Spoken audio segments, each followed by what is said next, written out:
मंगलम भगवान मंगलम कुंकुंदस्तु सर्वमंगलम मांगल्यं सर्वकल्याणकरं प्रधानां सर्वधर्माणां जयतु शास्त्रम् नमस्ते साराय स्वानुभूत्या चकास्ते चित्स्वभावाय भावाय सर्वान्तरिक्षे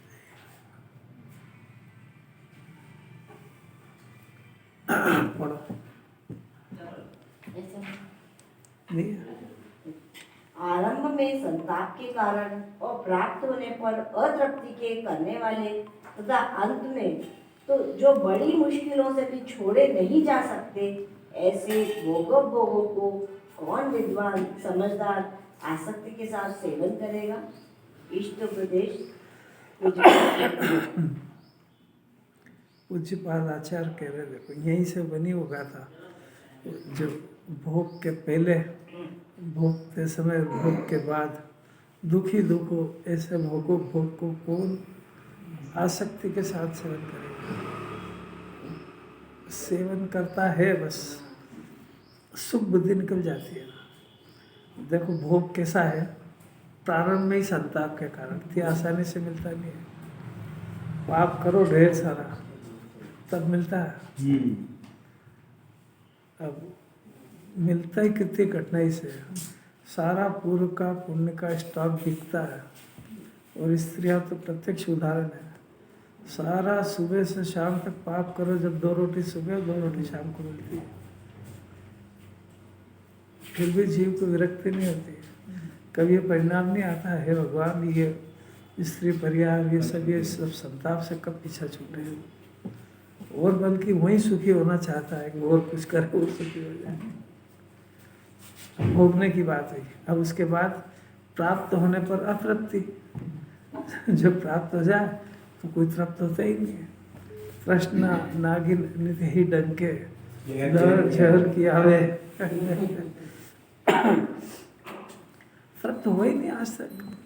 देव गति में गया, इतने भोग भोगे तो तृप्त नहीं हुआ। यहाँ क्या तृप्त हो जाएगा उसको। और तृप्ति खाली ये भोग की थोड़ी, दूसरी भी मान कषाय की है तो थोड़ा सा मिलता संतुष्टि नहीं होती है। धन थोड़ा सा मिले संतुष्ट नहीं होता है। खाने का थोड़ा सा मिले संतुष्ट नहीं होता उसको। हर जगह और चाहिए। किस खतरनाक बीमारी है ये। शरीर की बीमारी का बहुत चिंता करिए उसने, बहुत प्रयत्न भी करे, बीमार भी नहीं पड़ूं और ठीक भी हो जाऊं। खुला चैलेंज है जिन्होंने का तो प्रकृति को। कर ले, तेरी बुद्धि जितनी लगा सकता लगा ले। ये परद्रव है, इसमें चलेगी नहीं तो जिन्होंने चलेगी के लिए। प्रारंभ में संताप के कारण, प्राप्त हो जाने पर अतृप्ति के कारण, और फिर अंत में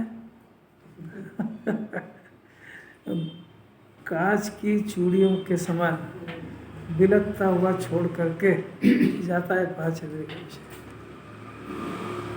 कांच की चूड़ी होती है ना, पहनी इसने टूटी, मतलब देह का संयोग हुआ, वियोग हुआ तो बिलखता रहता है जीव। चले गए चले गए चले गए, सब बिलखता है। 5 इंद्रिय के विषय बिलखता हुआ छोड़ के जाते हैं इसको। अरे जिन्होंने सुना तो वैसे ही वैराग्य हो जाए।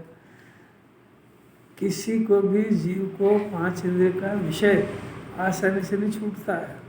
वो बिलखता हुआ रोता हुआ छोड़ हुआ के जाता है। अब इतना जो वस्तु स्वरूप को ऊपर ऊपर भी जानता है, वो कौन बुद्धिमान, ऐसे कौन विद्वान समझदार। विद्वान और समझदार कहते ही उसको है जो इनसे विरक्त रहता है। सिर्फ इतनी सी बात है कि अपनी बुद्धि को भोग और उपभोग से हटाकर मोक्ष मार्ग उत्पन्न करने में लगाए। इतना काम जिन्होंने जन्म में चाहती है। सुन भी ले तो बहुत बड़ी बात है, क्योंकि यहाँ सुनने के बाद प्रयत्न वही करता है उसकी जो अनादिकाल की आदत है। राकेश जी बहुत गंभीर रहोगे, मामूली थोड़ी है। गंभीर सोचा भी नहीं इस बारे में उसने कि आखिर अपनी बुद्धि का उपयोग अपन करते किस जगह, कि तो मगर सिखाया करता है। उसमें क्या आग्रहित मिथ्यात्व है। कौन बुद्धिमान ऐसा समझदार होगा जो उस भोग के पीछे अपना जीवन बर्बाद करेगा। जीव के लिए इष्ट उपदेश तो इतना ही है। इष्ट उपदेश जीव के लिए क्या है कि आपके पास वर्तमान में जो ज्ञान उपलब्ध है उसको भोग और उपभोग में मत लगाओ, उसको अपना आत्म कल्याण यानी मोक्ष मार्ग कैसे प्रकट हो इसमें लगाओ। मोक्ष मार्ग कैसे प्रकट हो अर्थात अपनी कर्ता बुद्धि कैसे टूटे और ज्ञाता बुद्धि कैसे उत्पन्न हो, अपना अकर्ता और अभोक्ता स्वभावी आत्मा कैसे अपने ख्याल में आए, कैसे पांच इंद्रिय के विषय की भोग की एकत्व बुद्धि टूटे, कैसे वहाँ से सुख बुद्धि हटे, कैसे इस जीव को क्या करे, किस निगाहों से देखे कि इसको वितरागी परमात्मा पसंद आ जाए, इसको कैसे हो ये काम। जिसको अनादिकाल से संयोग और पांच इंद्रिय के विषय पसंद आए उसको वितरागी जीव पसंद आए, बहुत ताकत है। सुन ले तो ही बहुत ताकत है। आचार्य तो ऐसा लिखते हैं, इस विश्व के अंदर जिन्हें परमात्मा के अलावा कुछ देखने योग्य है ही नहीं, क्या देखता है तू उधर? देखे तो सुखियों को देखे ना, दुखियों को क्या देखता है? एक तो पुद्गल और एक दुखी जीव है। संसार में है क्या? दो चीज है, सुनी कोई नहीं, क्या है दो? एक पुद्गल और एक दुखी जीव है। और सुखी भगवान को देख ले तो निगाह फिर जाए दोनों से, फिर या तो अपना आत्मा देखेगा और या परमात्मा को देखेगा। देखने का ये आंखों से देखने का मतलब नहीं है, अंदर में पसंदगी का अर्थ है, अंदर में विचारों की बात है, उसको उसके विचार किसको पसंद करते हैं। सुन भी ले तो निहाल है इसे। अब आचार्य अन्य मति से तुलना करते हैं। आचार्य बहुत एकदम अद्भुत बात कहना चाहते हैं कि भाई हम ये कह रहे हैं कि आत्मा अकर्ता और अभोक्ता है, जिनेन परमात्मा भी अकर्ता और अभोक्ता है, आत्मा का स्वभाव भी अकर्ता अभोक्ता है, और ये जीव अपने को कर्ता और भोक्ता अनादि से मान रहा है। और इतनी बुद्धि स्थूल जाड़ी हो गई है कि वो भगवान को भी कुछ कर्ता के रूप में देखता है या फिर उनसे कुछ मान्यता रख के पूजा करता है उनकी, मैंने उनको कर्ता ही मानता है कि आप देने वाले हो, जबकि भगवान का ये स्वरूप ही नहीं है कि वो किसी को दे, किसी को सुखी करे, किसी को दुखी करे। उनके केवल ज्ञान में ऐसा नहीं दिखा है, उनके केवल ज्ञान में वस्तु स्वरूप के अंदर 6 द्रव्य के एक एक द्रव्य के एक एक पर्याय दिखे, व्यवस्थित क्रमबद्ध। वो जीव अपने पाप और पुण्य के परिणाम से उसके संयोग होते हैं, वो भटक रहा है जीव। तो जब उनके केवल ज्ञान में ऐसा दिखा तो वो जगत को क्यों कैसे सुखी करेंगे, कैसे दुखी करेंगे। ऐसा होने पर भी जो जीव इस बात को समझ जाता है, यानी एक तो वस्तु स्वरूप को समझ जाता है कि वस्तु के अंदर 6 द्रव्य अपनी अपनी, तीसरी गाथा में तो यही आज गुरुदेव को तो बहुत प्रिय थी, आखिरी तक यही कहते रहे। सन 80 में हमने उनके प्रवचन सुने थे वहीं पे जाकर के कि तीसरी गाथा, एक प्रत्येक द्रव्य अपने अपनी पर्याय को चूमता है, बाहर जाते ही नहीं है, मैंने अपनी पर्याय को करता है, बाकी जगत से काम ही नहीं है, चूमता है, स्पर्श करता है, मैंने उसकी पर्याय उसके द्रव्य के साथ तादाद में रहती है। जगत की इतनी सुंदर व्यवस्था है, इतनी सुंदर व्यवस्था है जगत की, तो वह ऐसा एक एक पदार्थ अपने अपनी पर्याय का करता है, एक द्रव्य पर्याय दूसरे का करते ही नहीं। तो करे कैसे और भोगे कैसे? यानी जीव स्वयं तो कर्ता भोक्ता है ही सही, उद्गल भी अकर्ता भोक्ता है, मैंने दूसरे का कुछ नहीं करता है, क्योंकि प्रत्येक पदार्थ अपने पर्याय से बाहर जाते ही नहीं है। ऐसी इतनी सुंदर व्यवस्था है। तो अब जगत के अंदर 2 तरह के जीव होते हैं, एक तो जिन्हें परमात्मा की व्यक्तता को समझ जाते हैं, और दूसरा अपने स्वभाव और स्वरूप को भी समझ जाते हैं। समझ जाते हैं तो उनका भी अकर्ता अभोक्ता रूप पढ़ने शुरू हो जाता है। इन जीवों को जिनवाणी मोक्ष मार्गी कहती है। अब ये जो इनके रोग भी समझ में आ गया है कि कर्ता और भोक्ता बुद्धि नाम का रोग है। ये आत्मा के रोग की बात चल रही है, शरीर के रोग की बात नहीं है, क्योंकि शरीर तो रोगी ही नहीं होता है, शरीर में रोग नहीं होता है कभी, शरीर में तो परिणमन होता है, वो अपने को रोग लगता है। नहीं आ रही समझ में। ये कहे कि सब आत्मा तो बीमार नहीं होता है तो समझ में, शरीर तो होता है, ये तो सुन लो, शरीर भी नहीं होता है।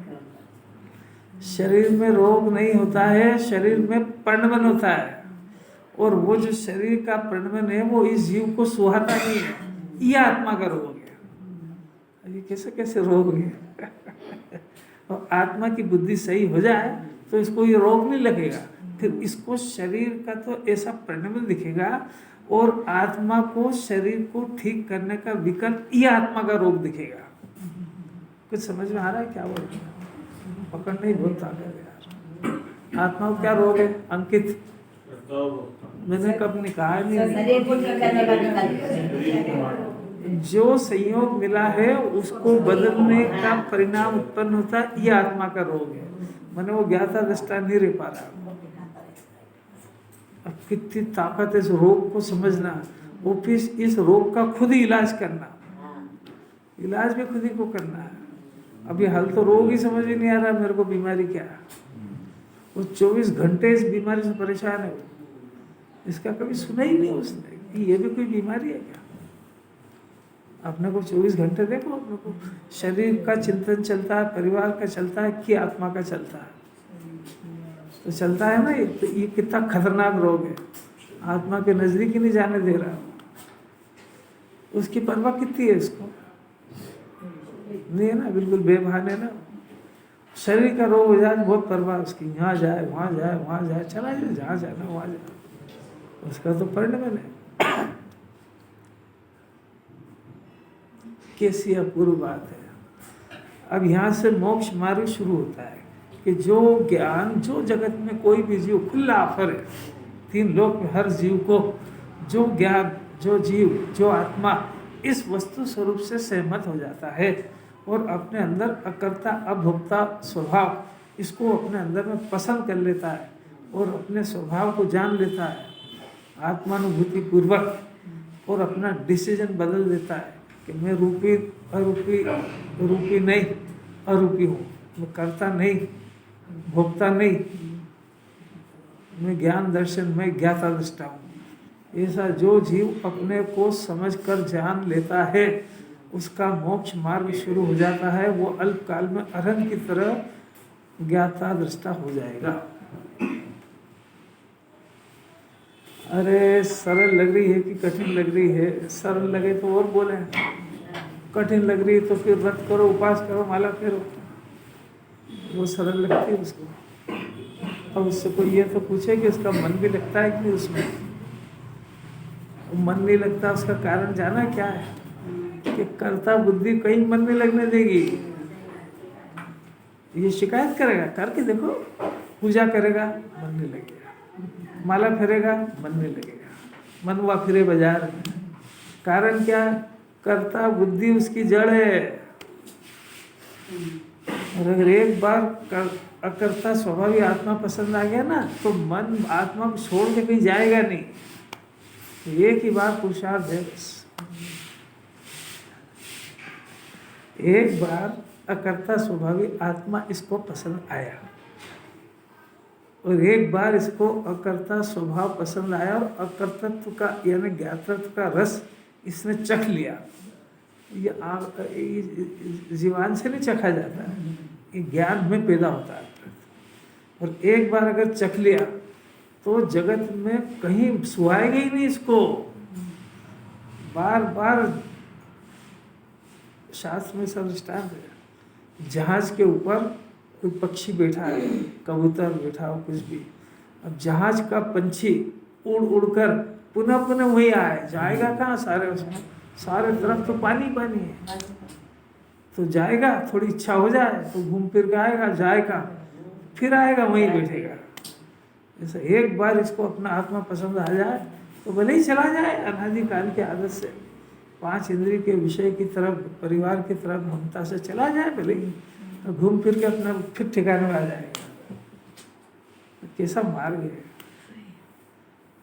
कब हो मेरी ऐसी दशा कि अपने उपयोग में अपना आत्मा बस जाए, अपने उपयोग में अपना आत्मा रम जाए, आनंद आ जाए। उसकी गाथा चल रही है। तो आचार्य अब इतने सख्त हो गए हैं कि देखो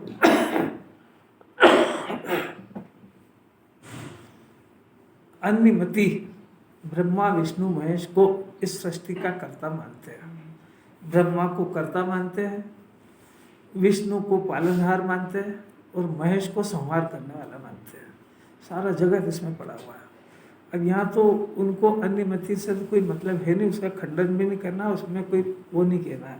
यहाँ तो जैनी को और मुमुक्षु को संभालते हैं कि देखो ये बहुत मुश्किल से अन्य मत से हटकर अपने जैन कुल में आया है, यानी मुक्ति के घटना यानी मुक्ति की ट्रेन सिर्फ दिगंबर जैन दर्शन से इसी प्लेटफॉर्म से जाती है जहाँ पर आत्मा की चर्चा चलती हो। मुक्ति की ट्रेन का स्टेशन कोई होगा किसी जगत में? तो ज्ञाता दृष्टा का स्टेशन है उसका, वहाँ पे जो पहुँच गया और ट्रेन में बैठ गया तो मुक्ति पहुँचेगा सीधा। अरे वो प्लेटफार्म ही नहीं मिल रहा है अभी तो। बम्बई में 150 प्लेटफार्म, 200, 500, अब बेचारा ढूंढे कैसे वो? गांव का आदमी तो ढूंढ ही नहीं पाए, पूछ पूछ के कोई सही सलाह ही नहीं दे उसको कहा जाए। ऐसा यहाँ से जाएगी उसकी ट्रेन। तो आचार्य कहते हैं हमको तो जगत से कोई काम है नहीं। जो जीव समय सार का पाठी है वो अपने को समय सार पढ़ के अकर्ता अभोक्ता मान पाया कि नहीं मान पाया? कि यदि वो अपने इस जीवन में अकर्ता और भोक्ता नहीं मान पाया, किसका कर्ता और किसका भोक्ता, किसका अकर्ता और किसका अभोक्ता, कि किसका कर्ता कि पर द्रव्य का और राग का कर्ता बुद्धि समझ में आई? आपको किस किस की चलती है? दो ही की चल रही है। गजब की बात है, दो ही टूटती दोनों एक साथ है, पर तोड़ने का क्रम पहले परद्रव्य की टूटती है। तो टूटती तो दोनों एक साथ है, क्योंकि दोनों अकर्ता स्वभाव का आश्रय लेने पर टूटती है। तो टूटती तो दोनों एक साथ है, पर समझने के लिए पर की कर्ता बुद्धि थोड़ी ढीली पड़े तो अकर्ता स्वभाव को समझने की पात्रता जगे, और जब अकर्ता स्वभाव को समझने की पात्रता जगे और होमवर्क करे बार बार तो दोनों एक साथ टूट जाएगी। पहले उसका उद्देश्य तो बने। कितना खतरनाक रोग है। अंकित पकड़ में आ रहा है कि नहीं? कुछ पूजा में मन नहीं लगेगा, क्यों? ये कर्ता बुद्धि परेशान करेगी। कर्ता बुद्धि कब जाएगी? कि पहले परद्रव्य की टूटे, क्योंकि वहाँ पर वो विकल्प देखना, अंदर से देखना आराम से कि उसको जो अंदर ही अंदर पूजा कर रहा है, स्वाध्याय कर रहा है, तो इसको अंदर ही अंदर जो विकल्प चल रहा है वो परद्रव्य का ज़्यादा चल रहा है कि अपने पर्याय का, कि मेरा मिथ्या दर्शन कब दूर होगा, मेरे सम्यक दर्शन कब होगा, केवल ज्ञान कब होगा, मैं अगले जन्म कहाँ कैसे जाऊँगा, ये मिथ्या तो कैसे दूर हो।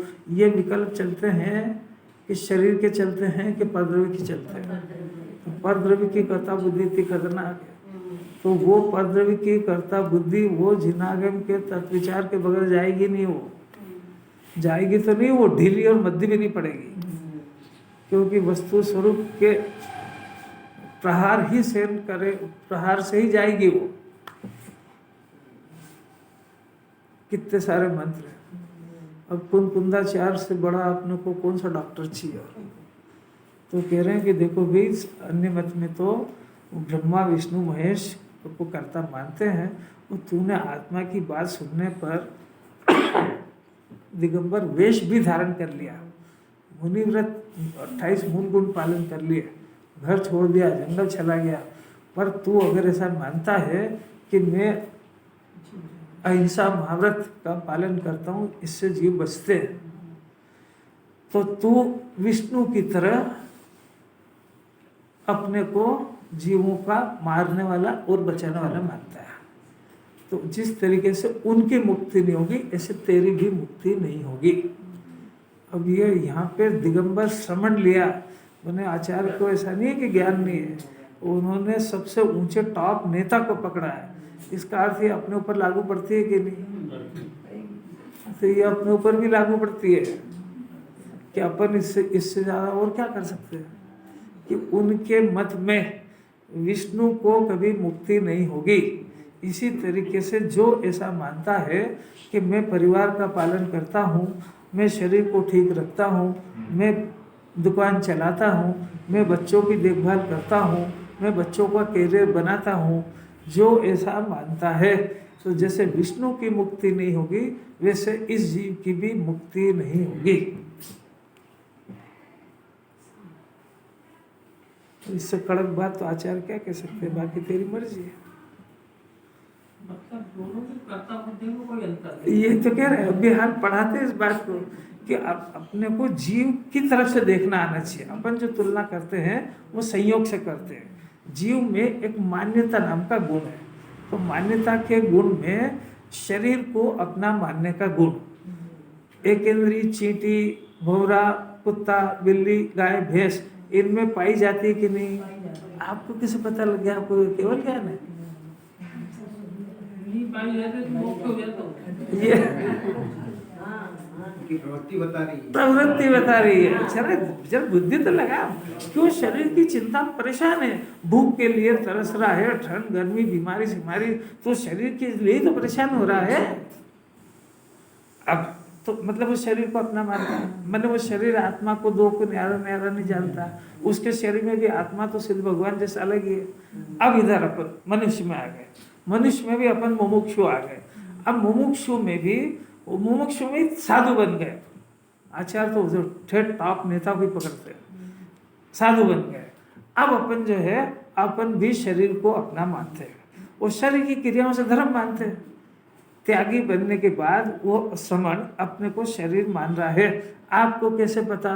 कि ऐसे पता कि शरीर की क्रिया से धर्म मानता है, ऐसे पता कि शरीर के हिलाने डुलाने की क्रिया का कर्ता स्वामी बनता है। इससे जाना जाता है कि शरीर और आत्मा का भेद ज्ञान नहीं है। अब प्रश्न खड़ा हुआ कि भाई दोनों की मान्यता में क्या अंतर है? भाई वो गाय भैंस कुत्ता बिल्ली और अन्नपति वो सब शरीर को मैं वैसा मानते हैं। आत्मा माने मैं बना, आत्मा माने वो आत्मा नहीं जाए भी। आत्मा संस्कृत शब्द है, उसका अर्थ होता है मैं बना। तो वो भी मैं दुखी हो गया हूँ, मैं सुखी हो गया हूँ, मैं बीमार हो गया हूँ, और ये भी मैं शरीर हूँ ऐसा मानता है। तो दोनों की मान्यता में क्या अंतर है? जबकि जैन दर्शन की तो पहले ही नियम है, 6 द्रव्य है, जीव है और पुद्गल है। शरीर पुद्गल है, जीव चेतन है। 2 द्रव्य न्यारे न्यारे। तो 2 द्रव्य का पहले ज्ञान हो जाए तब तो सम्यक दर्शन ज्ञान होता है। सम्यक दर्शन सम्यक ज्ञान बने जो द्रव्य, जो एक चेतन द्रव्य एक अचेतन द्रव्य, दोनों इसके ज्ञान में आए, दोनों में से अपने चेतन में हूँ ऐसी श्रद्धा करें, इसका नाम सम्यक दर्शन है। और अगर ऐसा नहीं जानता है तो 2 द्रव्य कोई भिन्न नहीं जान रहा है, इसका अर्थ है सम्यक दर्शन ज्ञान ही नहीं हुआ। मन दर्शन और ज्ञान सही नहीं हुआ है तो चारित्र कैसे सही होगा? चारित्र का अर्थ है आत्मा में रमण करना, पर आत्मा का ठिकाना तो मिले।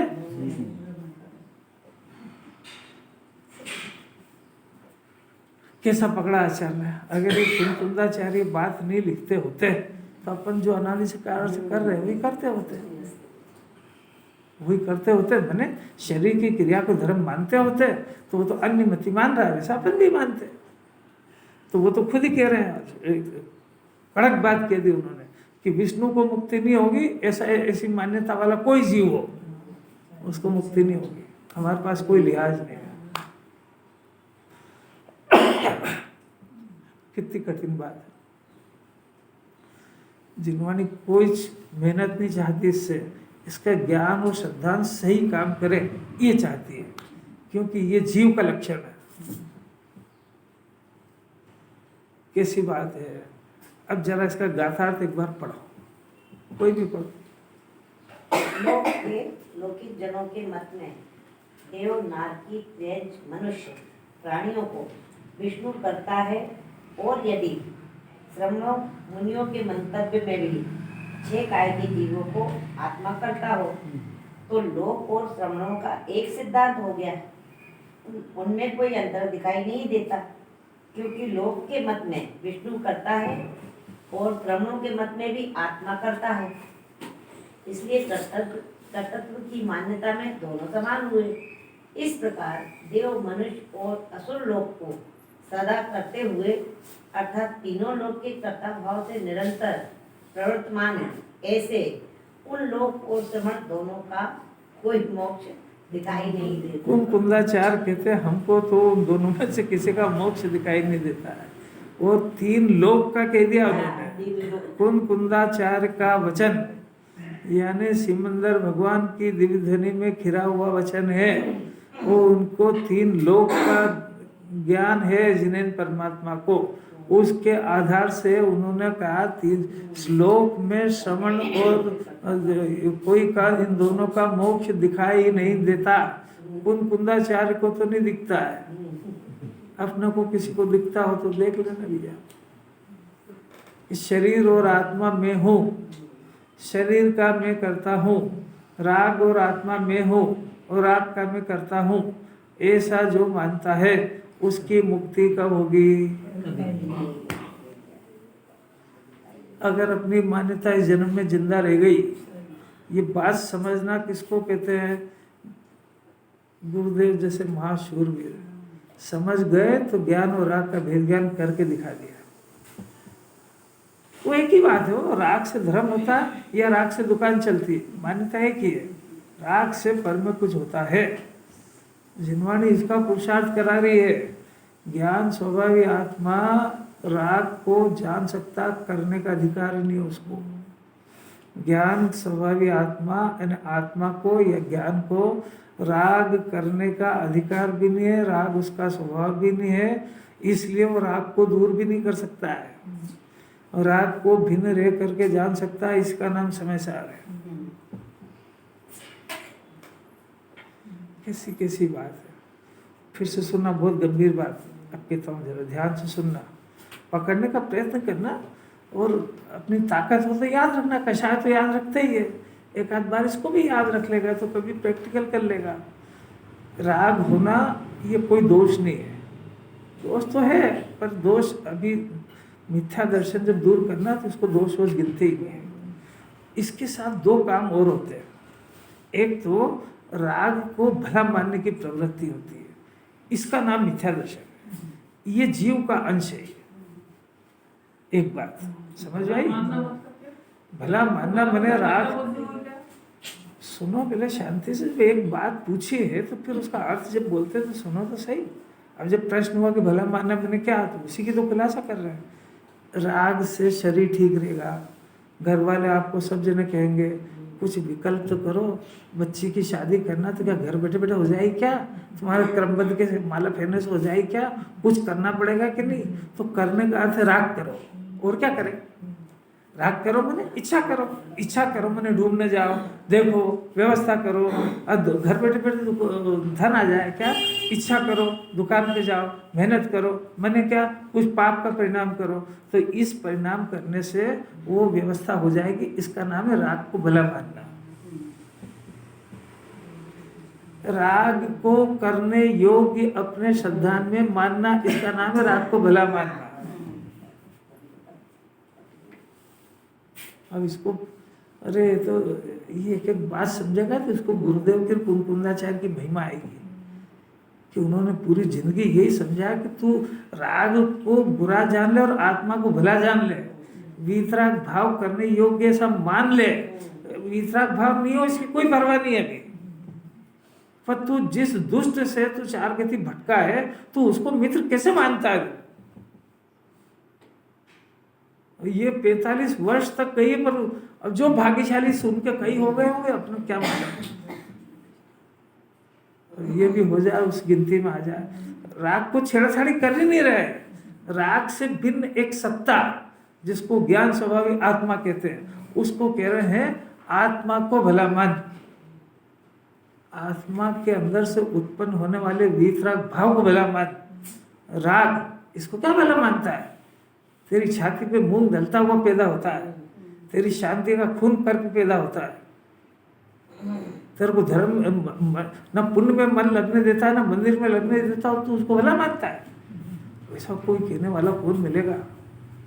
मतलब ये हुआ जितने भी तत्व हैं कहीं भी फेरफार नहीं कर सकते। हाँ कहीं नहीं, शिव तत्व में भी फेरफार नहीं नहीं नहीं नहीं नहीं, ये जान सकते हैं और मान सकते हैं, ये वेरी गुड। तो ये जो जानना मानना है ना, तो राग को क्या छेड़ने का कहा? क्यों? क्योंकि राग जो है मोहनी कर्म की प्रकृति है, कर्म के उदय से पैदा होती है और उसका उत्पाद व ध्रुव, उसका लक्षण बिल्कुल अलग है। वो अपने षट कारक से पैदा होता है। जिनवाणी ने राग को छेड़ने का नहीं कहा है। जिनवाणी ने तो जीव का जो अंश है, राग जीव का अंश ही नहीं है, तो जीव का अंश मानना जानना ये इसके अंदर से पैदा होता है। ये विपरीतता है, मानने का गुण है और मानने का गुण विपरीतता धारण कर ली उसने। क्या धारण कर ली? कि जो राग उत्पन्न होता है, जिसकी वजह से 8 कर्म बनते हैं, जिसकी वजह से जीव दुखी होता है, उसको ये भला उपादेय करने योग्य वो छाती से लगा के रखता है इसको। इसीलिए तो इतनी धीरे धीरे ले रहे भाई, काम चाहिए जिनवाणी को। सुनना उनना क्या करे वहां के नसीब क्या वितराग भला है, राग बुरा है, और वो तो सब मालूम है, तू नहीं बोले जब भी यही है।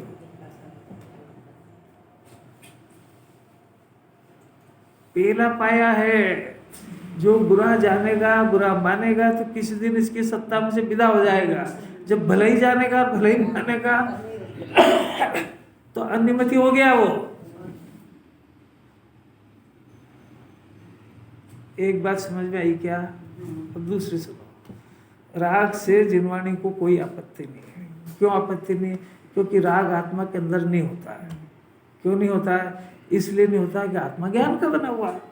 तो आत्मा ज्ञान का बना होने से इसमें से ज्ञान ज्ञान झड़ता है। राग तो कर्म के उदय से बाहर, जीव की सत्ता के बाहर हो जाता है। ये तो वो ऊंची बात चल रही है, वो स्वच्छंदी मत हो ना। वो पहली कक्षा पढ़ाएंगे तो यही पढ़ाएंगे, राग तेरे अंदर होता है, तू ये भाव कर इसका। अब वो क्लास बढ़ गई आगे, अब मुक्ति के मार्ग की बात चल रही है। आत्मा को जब मैंने पॉइंट यहाँ छोड़ रहा ना, इसको थोड़ा याद रखना है। बीच में दूसरी बात कहता हूँ, आपने कहा छोड़ा, याद रखना। आत्मा को राग का कर्ता कहते हैं। क्यों कहते हैं? कि पर द्रव्य की कर्ता बुद्धि तोड़ाने के लिए आत्मा को राग का कर्ता कहेगी जिनवाणी। समझ में आया कि पर का कर्ता नहीं है, राग का कर्ता है। फिर राग का कर्ता के करके और आत्मा को परद्रव्य की कर्ता बुद्धि छोड़ा करके राग के घेरे में ला करके अब आत्मा को कहते हैं कि आत्मा ज्ञान का बना हुआ है, इसलिए आत्मा ज्ञान का कर्ता, राग का अकर्ता है। समझ में आया क्या? पर द्रव्य की कर्ता बुद्धि छुड़ाने के लिए राग का कर्ता कहा, वस्तु स्वरूप नहीं है वो। वहाँ एक काम कराना है कि पर द्रव्य की कर्ता परेशान है तो कभी तेरे अधिकार क्षेत्र में राग करना है और पर द्रव्य तेरे बाहर सत्ता में नहीं करता उसका।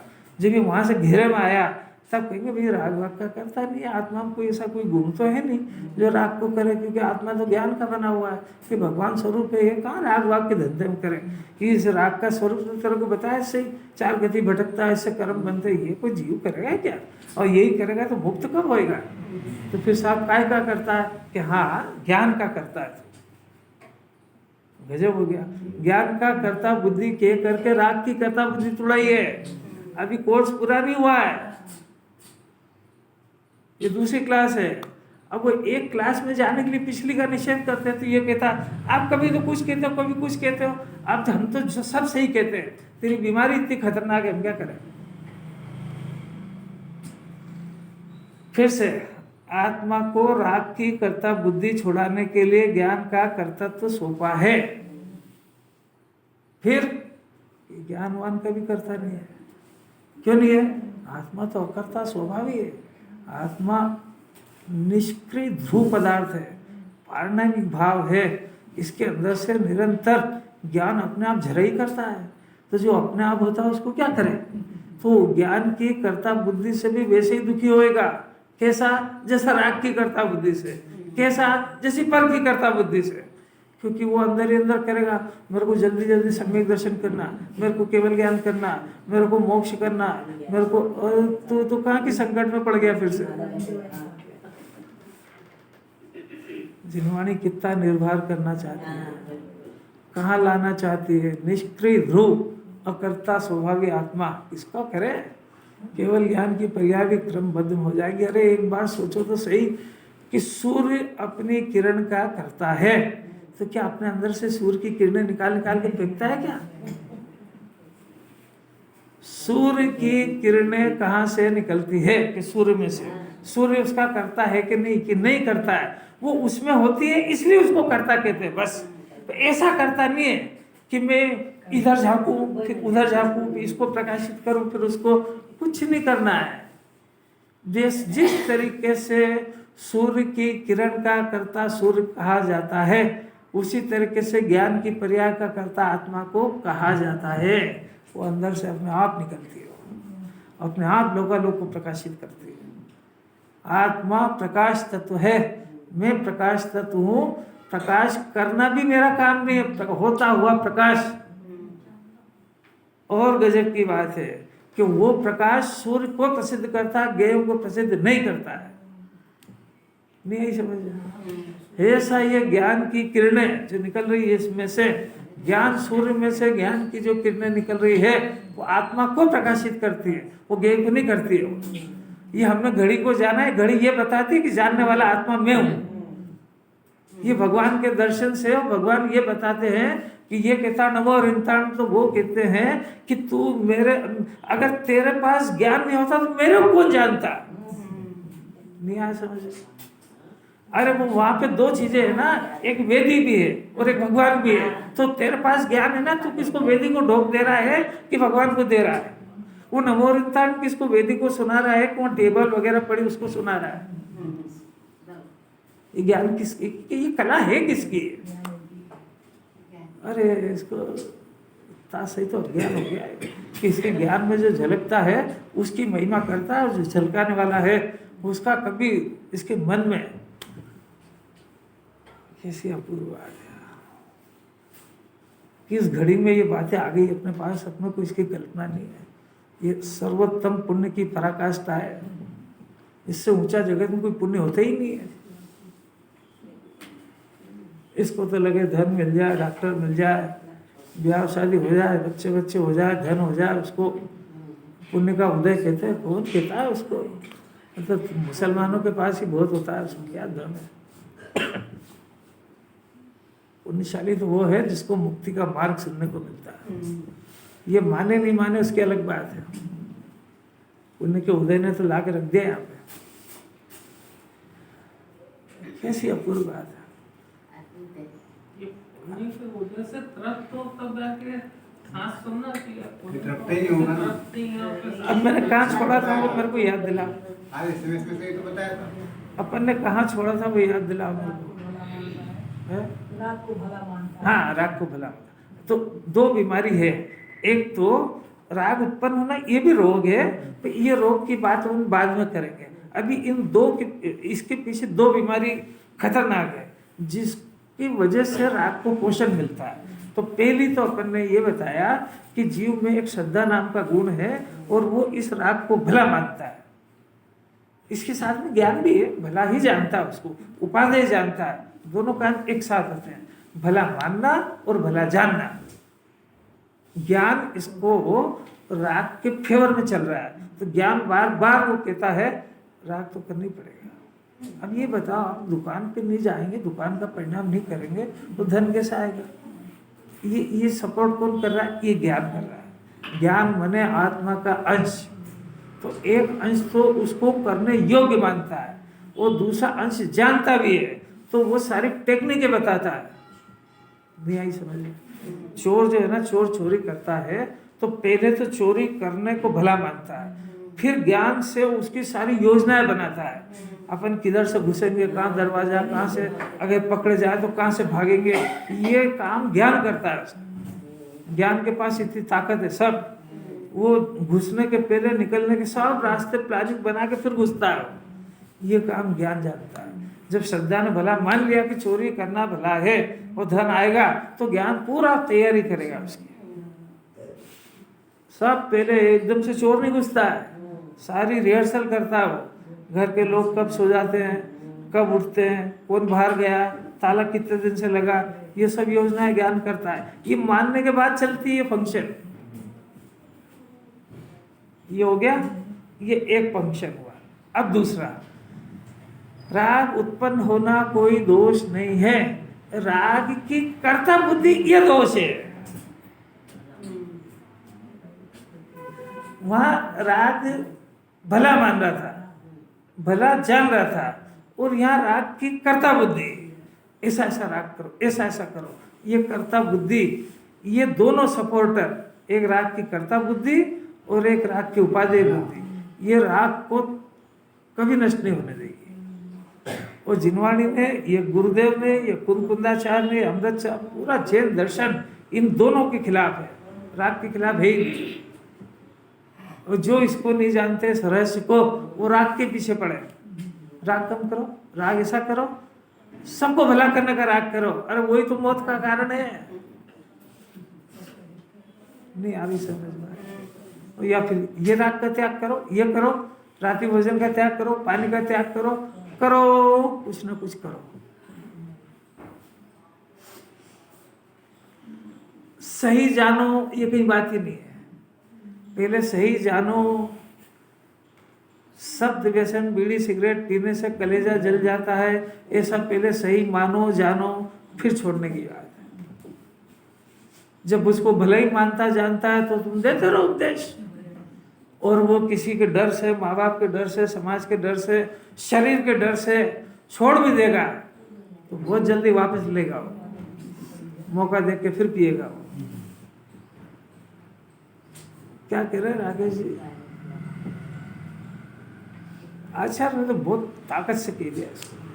भला मानना और कर्ता बुद्धि दोनों ही मिथ्यात्व है। दोनों मिथ्या थे, दोनों गुण अलग अलग है। भला मानना ये श्रद्धा की विपरीतता, भला जानना ये ज्ञान की विपरीतता। ज्ञान जान भी रहा है, और ये ज्ञान का ही दोष है कर्ता बुद्धि, क्योंकि अकर्ता ज्ञान में है ना कर्ता बुद्धि, तो अकर्ता है ज्ञान, यानी जानने की स्वरूप वाला है, और जानना भूल के कर्ता में फंस गया वो। एक तो भला भी जान रहा है, ज्ञान में दो दोष है, एक तो भला भी जान रहा है और एक कर्ता बुद्धि भी है। ये पर्या बदलू, ये बदलू, ये बदलू, इससे भी संतुष्ट नहीं हुए ना। अपने प्लान में कुछ गड़बड़ हो गई, आपने कुछ योजना जो बनाई थी ना, तो इसको फिर से रिवाइज करो। कर्ता बुद्धि मैंने करो का उपदेश, और ज्ञाता बुद्धि मैंने जानो, जैसा हो रहा है वैसे जाने। और ये आत्मा तो ज्ञाता ही है। कोई से भी महिला से पूछो, रोटी अपने क्रम में बनती है कि ये बनाती है? वो कुकर के अंदर दाल रखी, चावल रखे, खिचड़ी रखी, वो अपने क्रम में बन रही है कि ये अंदर जाके बना रही है? अगर बना रही है तो बनाए जल्दी। उससे पूछे तू बनाने वाली है ना, ये 15 मिनट काय को लग रहा है कुकर में? कि देखो इसको डिस्टर्ब मत करो, ये इसी प्रोसेस में बनती है।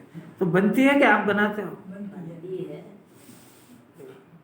गजब हो गया ना कि ज्ञान के अधिकार। ज्ञान तो बनती हो, वो बोलेगा बराबर कि ये इस तरीके से 15 मिनट में बनेगी। क्यों बनेगी? तो बनाने वाला बना, क्यों वैसे ही बनती है बस। ये घाव भरता है, दवा से भरता है, डॉक्टर से भरता है, कि पेशेंट की खुद की बुद्धि से भरता है? वो अपने क्रम से ही भरेगा। वो 15 दिन, यानी 15 दिन वो कह देगा डॉक्टर, 15 दिन के पहले ही भरेगा नहीं भैया। क्यों डॉक्टर साहब? और ऊंची दवा दे, चाय जो दे दो। दुनिया में सब काम व्यवस्थित क्रम से ही हो रहा है ना। कैसी बात है। बस एक बात, आखिरी बात सुन लो। विष्णु जगत के कर्ता क्यों नहीं है? इसलिए नहीं है कि ये जीव, सुनना जरा ध्यान से सुनना, आखिरी है, बोल तो हो ही गया, घबरा तो गया, हो गया, टाइम भी हो गया।